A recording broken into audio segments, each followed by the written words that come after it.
Today I find myself at the Quabbin Observation Tower, a very historic location that overlooks a man-made reservoir that was used to intentionally flood all the surrounding downstream towns in order to get fresh water to the city of Boston. Let's see what possessed them to even try this.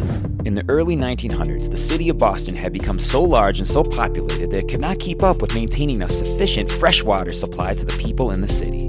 The state of Massachusetts legislation began to brainstorm ideas that could help them get fresh water to Boston, the largest city in Massachusetts, which happens to be on the ocean at the far east coast of the country.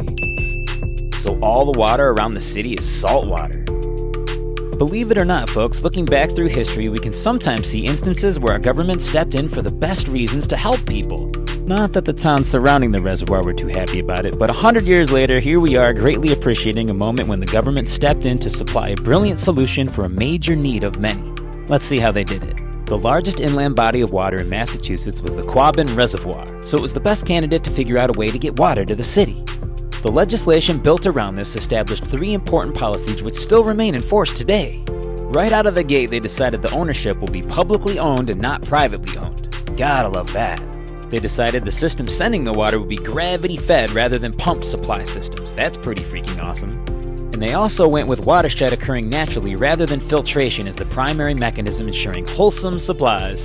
This is similar to the way that water traveling down a mountainside gains natural mineral depository, where beneficial parts of drinking water are lighter and staying in the water, and bad parts that do not benefit the body are heavier and fall to stick to the surface.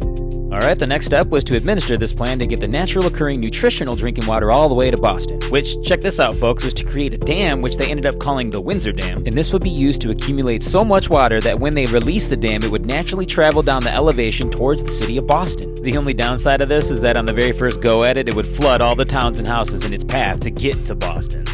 What they were counting on is that the watershed would create natural erosional paths during this flooding process, so that would create permanent solution to continue to use this reservoir to supply Boston with fresh water. The towns in the direct path of travel would no longer be flooded after the first initial watershed, and the properties could once again be settled upon, while at the same time having cool new random streams to admire. I suppose that's one way of looking at it anyway. Well hey, thanks for joining me again in yet another part of my travels as I explore many parts of America, experiencing new environments like I do with childlike wonder and curiosity.